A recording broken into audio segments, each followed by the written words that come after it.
Nós vamos abrir a nossa Bíblia no livro do profeta Ezequiel, no capítulo 18. Continuando assim, então, o livro que temos estudado, Já estudamos algumas partes desse livro e chegamos agora ao capítulo 18. Deus, Ele enviou o profeta Ezequiel para pregar às nações. E isso é muito significativo, Pregar para o Reino do Norte, o Reino do Sul, para Judá, para Israel. Qual é a capital de Israel mesmo? Qual que era? Samaria, E a capital de Judá? Jerusalém, Capital de Judá, Jerusalém, e a capital de Israel, porque a nação era dividida então em dois reinos. E o profeta, então, ele falava às nações. Mais tarde nós vamos estudar a Oliba e a Olibá, Lembram?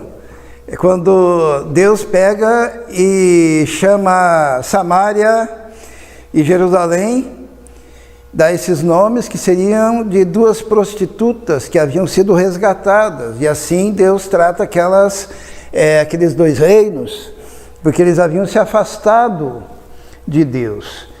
Então, quando Deus começa a tratar coletivamente, porque a nação foi levada em cativeiro, o povo foi levado em cativeiro, qual seria a tendência então do indivíduo?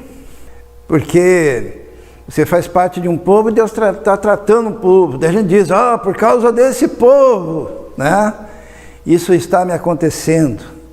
É que nem nós, Volta e meia nós falamos assim, estes brasileiros, como se nós não fôssemos brasileiros, Esses brasileiros que têm esses costumes. Mas acontece que a nação é o conjunto de indivíduos. E para se defender psicologicamente, individualmente, o povo adquiriu ou ressuscitou um provérbio. Então vamos ler o texto que diz aqui assim: e veio a mim a palavra do Senhor dizendo: que pensais vós, os que usais esta parábola sobre a terra de Israel, dizendo: os pais comeram uvas verdes e os dentes dos filhos se embotaram. Vivo eu, diz o Senhor Deus, que nunca mais direis esta parábola em Israel. Eis que todas as almas são minhas. Como é a alma do Pai, assim também a alma do Filho é minha. A alma que pecar, essa morrerá. Então, Ezequiel agora ele tem que trabalhar a questão de que o povo começou a ressuscitar esse provérbio, dizendo assim: os pais comeram uvas verdes, isto é, os nossos antepassados pecaram, os nossos pais pecaram, o povo, a nação pecou, e eu que estou sofrendo. Os pais comem uvas verdes, são os meus dentes que estão amarrando, Para nós entendermos isso, alguém aqui já comeu caqui, verde? A gente fazia isso muito com criancinha, a prova, daí a criança, maldade, E a boca ficava toda amarrada. É mais ou menos isso, os pais comeram uvas verdes e é o dente dos filhos que está embotado, Porque eles queriam dizer que estavam carregando a iniquidade dos seus pais, dos seus avós, dos seus antepassados, e que Deus acabou tratando aquela nação por causa do pecado daquele povo antigo que pecou, e agora nós é que estamos sofrendo. E esse ditado ele tem a sua origem lá nos 10 mandamentos, por isso que é importante a gente saber ler a Bíblia, os 10 mandamentos estão em Êxodo, no capítulo 20, vamos abrir lá Êxodo capítulo 20, e diz assim. Primeiro a gente tem que entender os 10 mandamentos e o Êxodo, vendo o remetente, tá? Quando você recebe uma carta, você olha quem que mandou essa carta, né? E para quem que foi destinada essa carta, não é isso? Não tem que ser assim? Então nós vamos ver a quem foi destinado isso daqui. Diz assim, Êxodo 20. E Deus falou todas essas palavras: eu sou o Senhor, o teu Deus, que te tirou do Egito, da terra da escravidão. Para quem foi dita essa palavra? Oi? O povo que foi tirado da terra do Egito. Você foi tirado da terra do Egito? Não, quem é que foi tirado da terra do Egito? Hã? Tem alguém aqui que foi tirado da terra do Egito, que saiu junto lá com os... Daí alguém pode dizer assim, não, eu fui tirado espiritualmente, então não é literal. E se você fala assim, o que significa? Que o resto também não é. Uma parte é literal e a outra não é. Que diacho de leitura bíblica é essa, né? Mas vamos lá, continuando. Eu sou o Senhor teu Deus que te tirou do Egito, da terra da escravidão. Não terás outros deuses além de mim. Não farás para ti nenhum ídolo, nenhuma imagem de qualquer coisa no céu, da terra ou nas águas debaixo da terra. Não te prostrarás diante deles, nem lhes prestarás culto, porque eu, o Senhor, o teu Deus, sou Deus zeloso, que castigo os filhos pelos pecados dos pais, até a 3ª e 4ª geração daqueles que me desprezam, mas trato com bondade até 1000 gerações aos que me amam e obedecem aos meus mandamentos. Então, os pais comeram uvas verdes e o dente dos filhos que embotaram está baseado aqui nessa última parte que nós lemos, né? Eu sou Deus zeloso que castigo os filhos pelos pecados dos seus pais até a 3ª e 4ª geração. E faço misericórdia até a 1000ª geração daqueles que me amam. Seria a ideia de que, popularmente se entende, que o pai peca e o filho é castigado até a 4ª geração, né? Filho, neto, bisneto, e aí vai.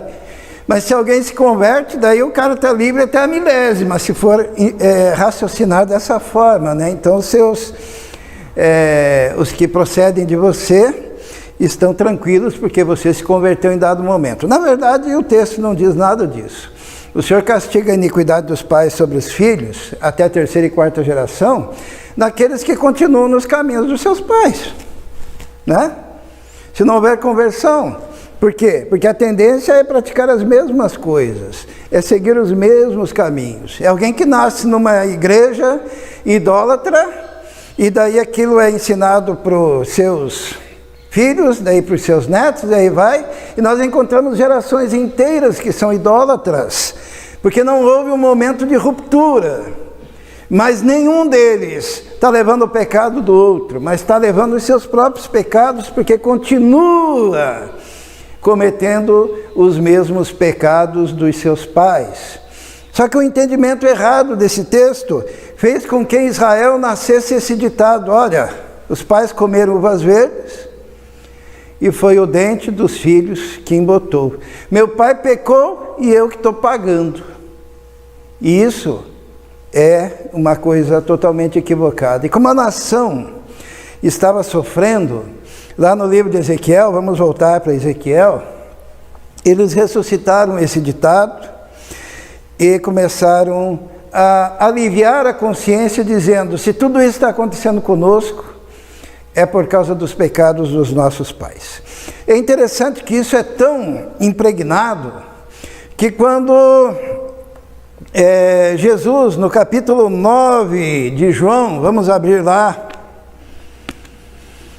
João capítulo 9, quando Jesus se encontra com aquele cego de nascença, olha só a pergunta que os discípulos fazem. João 9, versículo 1 diz assim: ao passar, Jesus viu um cego de nascença. Seus discípulos lhe perguntaram: mestre, quem pecou? Este homem ou seus pais, para que ele nascesse cego? É a mesma ideia. Os pais comeram uvas verdes e foi o dente dos filhos que embotou, isto é, Quem que pecou? Foram seus pais que pecaram? Para que ele nascesse cego? E Jesus diz, nem ele nem seus pais pecaram. Mas isso aconteceu para que a obra de Deus se manifestasse na vida dele. Então, esse erro teológico, ele estava impregnado também no coração dos discípulos naquela época. E hoje em dia também ou não? O que os irmãos acham? Aonde que nós vemos isto? Maldição hereditária, né? Você pode ir em qualquer igreja aí neopentecostal que você vai passar por um período de quebra de maldição hereditária e vai fazer todas aquelas rituais, né?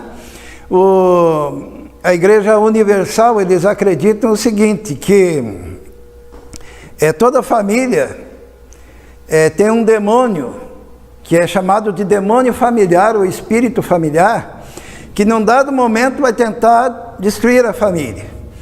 E a forma de quebrar o domínio desse demônio é a conversão, tá? Então, imagine, eles acreditam assim. E eles acreditam que quando há divórcio, esse demônio daí trabalha no novo relacionamento. E quando os filhos casam, esse mesmo demônio vai agir na família daquele que casou, e assim sucessivamente. E eles dizem que a base bíblica disso está quando a Bíblia fala que é proibido consultar os espíritos familiares. Então eles acreditavam que tinha um espírito familiar, um demônio acompanhando aquela família. Eu não tenho um termo educado para dizer, mas é uma forma equivocada de ler a Bíblia, né? Quando na Bíblia, em algumas versões, aparece assim, para não consultar os espíritos familiares, foi um erro de tradução. Nas versões atuais, aparece lá, que não é para consultar os mortos, não é para ser necromante, não é para ser espírita, é isso que significa o texto. E não que tenha algum espírito demônio familiar que separa casais, que acompanha os casamentos. E daí fazem as quebras de maldição hereditária, que é um equívoco de uma leitura bíblica completamente deturpada. Jesus acaba com isso quando os discípulos perguntam quem pecou para que esse nascesse cego. E Jesus diz, nem ele nem seus pais pecaram.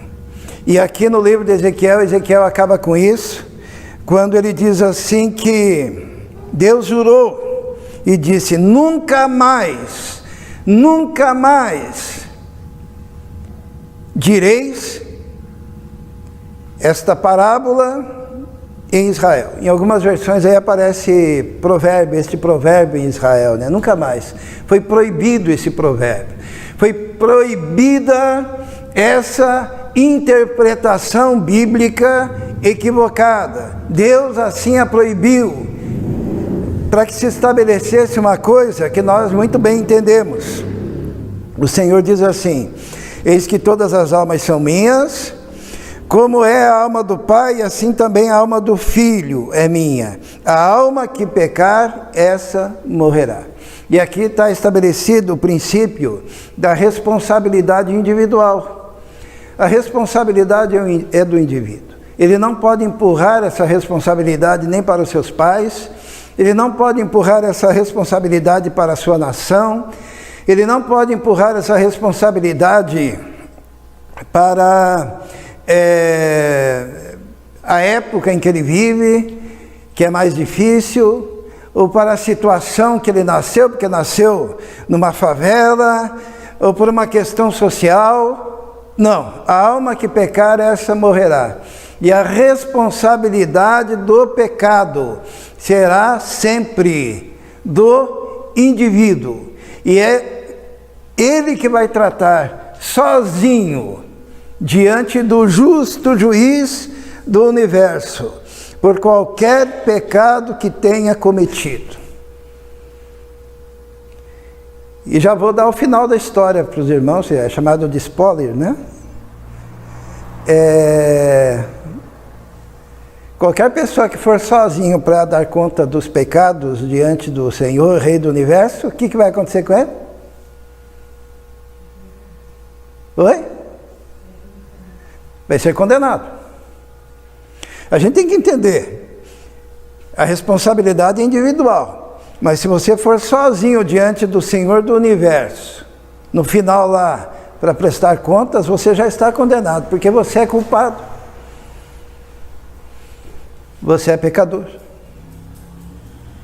E você pode ir com algum profeta, né? Não, vem em nome do profeta tal, porque ele me disse isso, disse aquilo outro. Vai para o inferno do mesmo jeito. Você pode ir em nome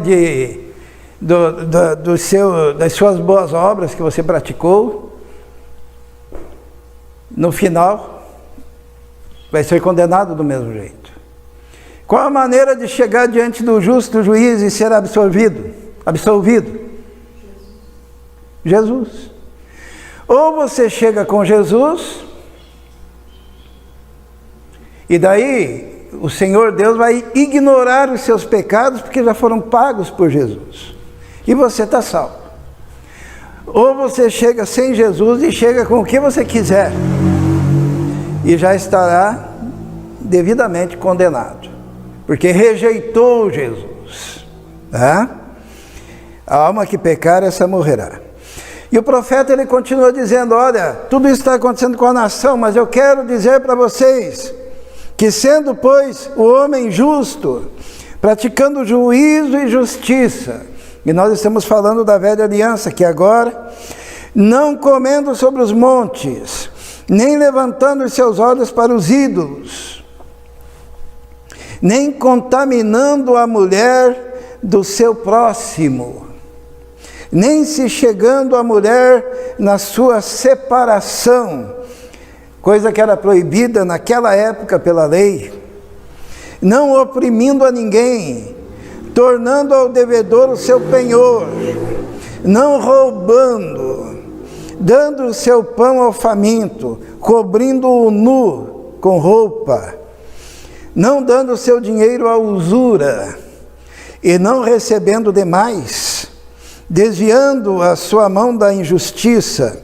e fazendo verdadeiro juízo entre homem e homem, andando nos meus estatutos, guardando os meus juízos, procedendo segundo a verdade, o tal justo certamente viverá, diz o Senhor. Isto é, o Senhor olha individualmente.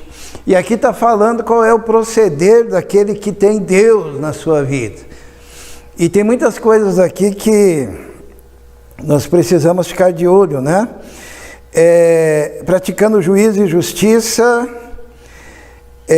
sem a idolatria, não cometendo adultério, não se chegando a uma mulher na sua menstruação, não oprimindo ninguém, tornando ao devedor o seu penhor, não roubando, dando o seu pão ao faminto. Isto é o que nós temos a intenção de fazer com as cestas, né?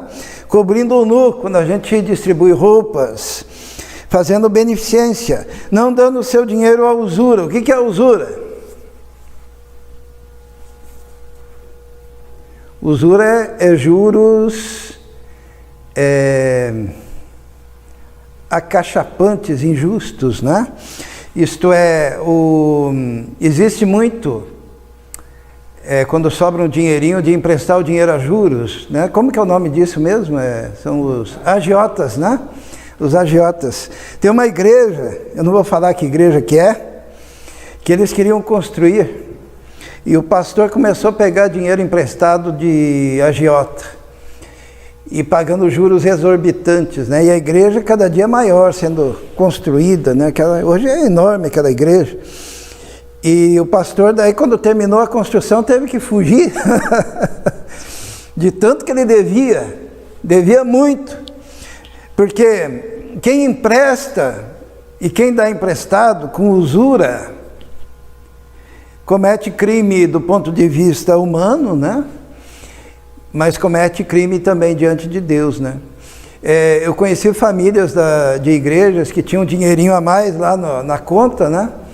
E daí começaram a emprestar dinheiro para os irmãos da igreja, cobrando lá juros, né? Com usura. Porque como que o crente deveria se comportar nesse caso? O que os irmãos acham? Alguém precisa de dinheiro e você tem para emprestar, como é que você faz? para não pecar?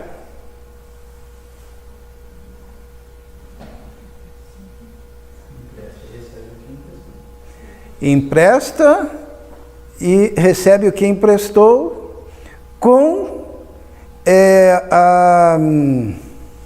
como é que a gente chama mesmo?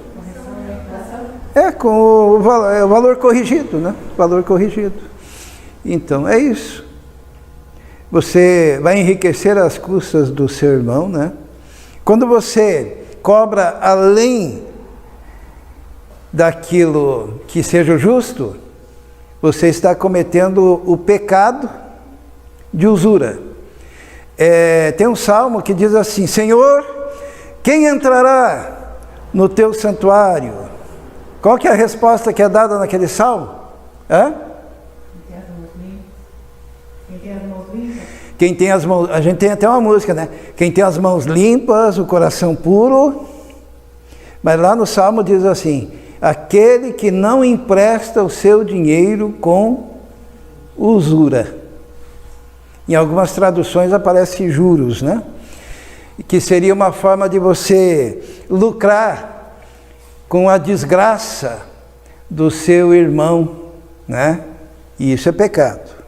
Isso é pecado. Se aproveitar, né? Existem casos assim de irmãos que vêm à frente da igreja e dizem: olha, Deus me abençoou tanto, porque eu comprei um carro pela metade do preço, a pessoa precisava comprar, vender urgentemente, porque a mulher dele está com câncer e o tratamento é caro, então o carro dele valia 50, ele estava vendendo por 25. É bênção?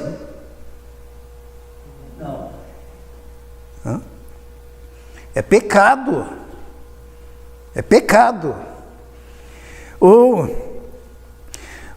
Romildo vai vender o carro dele e o motor está fumando, né? O carro está batendo e tal. Daí ele vai no mecânico e diz assim: ó, faz uma meia boca e tal, porque eu vou passar esse carro para frente. É pecado? É pecado. É roubo, é desonestidade. Você tem uma loja e você sabe que o teu produto, para você lucrar com ele o que seja justo, é tanto, mas você põe 3 vezes mais em cima, em vista da dificuldade talvez que a pessoa tenha para encontrar o teu produto. Você está extorquindo, né? Ganhando abusivamente. E tudo isso é colocado aqui nesse pacote. E depois diz ainda: olha, você tem que ser justo e verdadeiro de homem para com homem. E você tem que ajudar o seu próximo. E daí fala, né, de cobrir o nu. Opa, cheguei um pouquinho lá. Falando da beneficência. Depois, o segundo exemplo que ele dá é que esse homem justo diz assim: se ele gerar um filho ladrão, derramador de sangue, está no versículo 10, que fizer a seu irmão qualquer dessas coisas, daí ele repete, ó, e não cumprir todos aqueles deveres, mas antes comer sobre os montes, contaminar a mulher do seu próximo, oprimir o pobre e necessitado, praticar roubos, não tornar o penhor, e levantar os seus olhos para os ídolos, e cometer abominação, e emprestar com usura, e receber demais, porventura viverá? Não viverá. Todas estas abominações ele fez, certamente morrerá, o seu sangue será sobre ele. Isto é, a responsabilidade é do indivíduo. Então não importa se o homem é justo, a justiça dele não é transferida para o filho. Se ele tiver um filho ladrão, aquele filho ladrão vai pagar pelos seus próprios erros, os seus próprios pecados. E diz agora a terceira geração, ó: e eis que também se ele gerar um filho que veja todos os pecados que seu pai fez, e vendo não cometer coisas semelhantes, não comer sobre os montes, não levantar os seus olhos para os ídolos da casa de Israel, não contaminar a mulher do seu próximo, não oprimir a ninguém, não retiver o penhor, não roubar, der seu pão ao faminto e cobrir o nu com roupa, desviar do pobre a sua mão, não receber usura e juros, cumprir os meus juízos e andar nos meus estatutos, o tal não morrerá pela iniquidade do seu pai, certamente viverá. Então a ideia que Ezequiel quer colocar é que cada um será responsabilizado, isso daí deveria ser óbvio, né? Pelos seus próprios atos, né? Cada um será responsabilizado pelos seus próprios atos.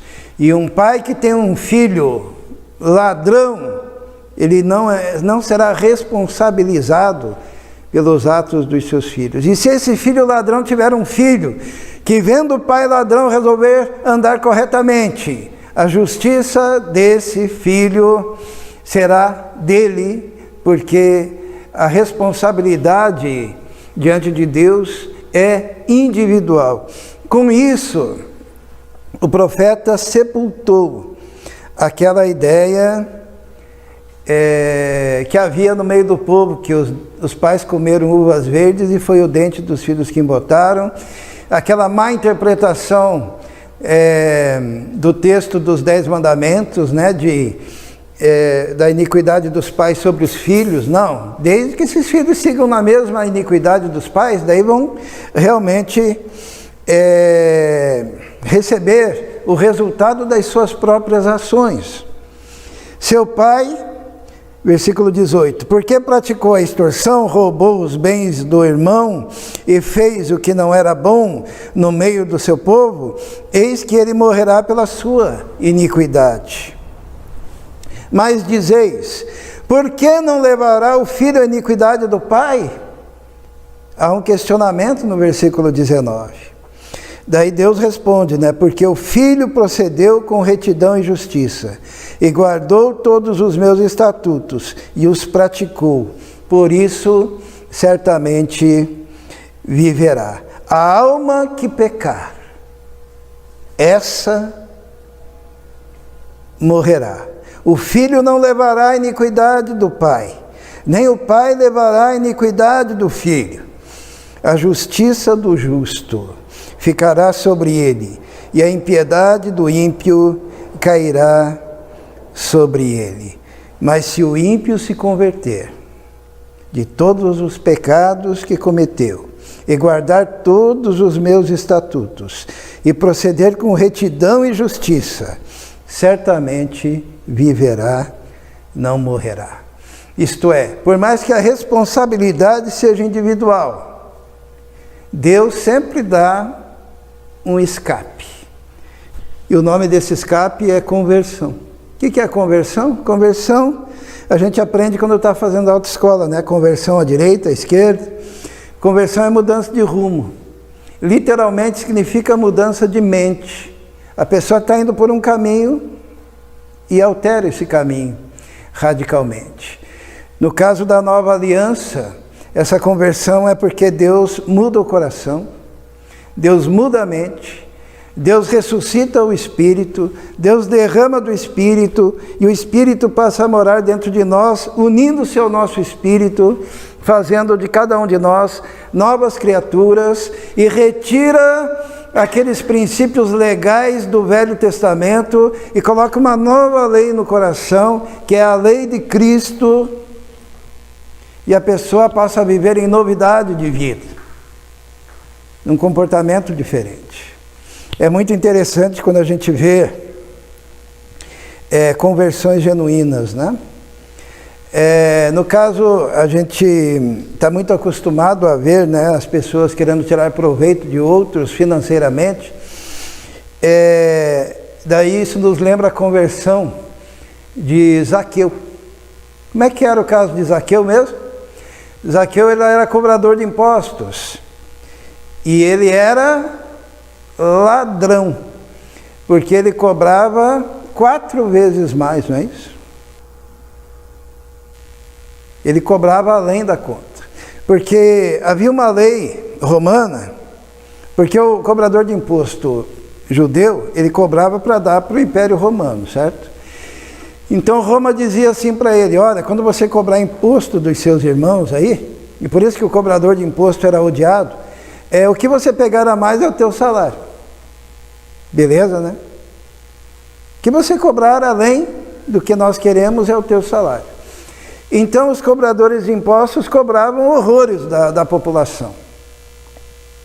Mas Zaqueu, quando se converteu, quando recebeu Jesus em casa, o primeiro ato dele para demonstrar a sua conversão, ele disse assim, se eu tenho roubado alguém, restituirei. Quanto? Quadruplicado. Era a dimensão do seu sentimento e da sua mudança. Dizem que uma das coisas mais difíceis de converter é o bolso, né? Não é verdade? Tanto que, normalmente nas igrejas, tem muitos convertidos que estão convertidos em todos os aspectos, são pessoas maravilhosas, mas o bolso não se converte de jeito nenhum. Porque existe uma ganância, acha que está dando para o pastor, acha que está desperdiçando dinheiro, né? Eu já vi casos, a Bíblia diz assim, trazei todos os dízimos à casa do tesouro para que haja mantimento na casa do Senhor. E nos dias de hoje isso seria termos cadeira, termos equipamento melhor de filmagem, equipamento bom de som, instrumentos musicais que poderíamos ter os melhores e até um lugar melhor para nos reunirmos. Mas eu já vi pessoas dizendo assim, olha, se for para eu dar alguma coisa, eu compro e levo lá. Porque a pessoa quer ter o controle, né? E quer ter a certeza de que não está sendo roubada. E a Bíblia fala que é o contrário, né? Que quando nós ficamos com aquilo que não é nosso, que pertence a Deus, nós é que estamos fazendo o quê? Roubando ao Senhor, né? Porque na verdade o princípio é o seguinte, quando eu recebo, 100% é de Deus. Porque tudo pertence a Deus. Se eu recebo 10 mil é de Deus. Daí Deus ele pega e diz assim, pode ficar com 90%. Porque essa 10ª parte será usada e multiplicada na obra de Deus. Então essa é a bênção. Na verdade, a gente tem sido ensinado errado. A gente pensa assim, eu estou dando 10%. Não, eu estou ganhando 90% para as minhas despesas, para tudo aquilo que eu preciso fazer. E esses 90% são abençoados. São abençoados. Eu gosto muito aqui da igreja, porque eu fico vendo como Deus abençoa, né? Volta e meia eu escuto os testemunhos. A gente vai ter que fazer um culto só de testemunho, né? É gente passando em concurso lá, que tinha um monte de gente, daí ele lá passa em primeiro lugar. Ele pensa, foi a minha força, o meu poder, a minha capacidade. Deus capacitou, sem dúvida nenhuma. Mas Deus abriu as portas, Deus abençoou, né? Isto é, bastava um parafuso fora do lugar que já tinha perdido tudo, né? O outro trabalhando e já fazendo a Universidade Federal. Antigamente a coisa mais difícil que tinha era, o pessoal tinha um medo danado de dizer que era quase impossível entrar numa Universidade Federal. Aqui na igreja todo mundo está na Universidade Federal, praticamente, pelo que eu sei, né? Em cursos abençoados, os que estão, quer dizer, todos estão empregados, né? O que é uma raridade. Na conjuntura que vivemos. Esses dias o Romildo estava lá, que estava angustiado, porque tinha uma pendência, e daí ele me liga, pastor, olha o milagre, né? Acabaram de me ligar, aquilo foi arquivado, não existe mais nada. Que bênção, hein? Né? Uma coisa parecia impossível, e Deus vai abençoando.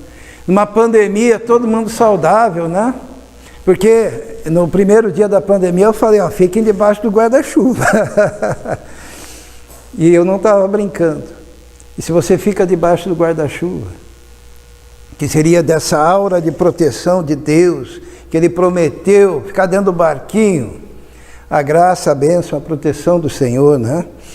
E como eu tenho receio e oro mais intensamente por aqueles que são rebeldes, né? Então, por quê? Porque vale a pena andar com o Senhor, né? Deus é bom. E a saída sempre a conversão. Mudança de vida, mudança de caminho. Se eu era de um jeito, agora eu sou de outro jeito. E caminho de uma outra maneira. Diz assim ainda o 22, de todas as transgressões que cometeu, não haverá lembrança contra ele. Pela justiça que praticou, viverá. Quando o ímpio se converte e Deus perdoa, tudo deve ser jogado, lançado aonde mesmo? No mar do esquecimento, né? Que nem diz o profeta lá de forma poética, né? No mar do esquecimento. Tem uma moça que ela foi mergulhar e ela era raso o lugar e ela quebrou, né? Quebrou o pescoço, ficou tetraplégica e se tornou uma pregadora do Evangelho, né? Conhecida mundialmente. E ela tem uma frase que eu gosto muito. Ela diz assim, olha, os nossos pecados foram lançados no mar do esquecimento. E tem uma plaquinha lá, sabe qual que é a placa? Proibido pescar. Porque o que tem de gente pescando, né? Isso já está no mar do esquecimento, mas você mesmo fica se culpando e se lembrando e trazendo aquilo que Deus já resolveu, definitivamente e absolutamente. Conversão é mudança e a partir dali o que passou já era. Você não precisa mais lembrar disso, porque Deus já apagou com o seu sangue, já limpou, já lavou, já transformou, já modificou tremendamente. E daí cabe a nós perseverarmos na fé, no caminho do Senhor, nosso Deus. Eu queria concluir essa meditação, na verdade. Hoje nós pegamos um texto mais conhecido, né? Eu gostaria de trazer algumas coisas agora no final. Aí a primeira coisa é: não se deixe ludibriar com essa história de maldição hereditária. Quando você aceitou Jesus, é você limpo, e se houvesse alguma maldição, teria sido quebrada naquele exato momento. E quem terá que prestar contas de você é você. Só que não sozinho, com Jesus. E se você tiver Jesus no coração, você está tranquilo. A vida passa a ter um outro colorido, porque você está num caminho totalmente seguro, nas mãos do Senhor. Amém? Vamos orar? Feche seus olhos.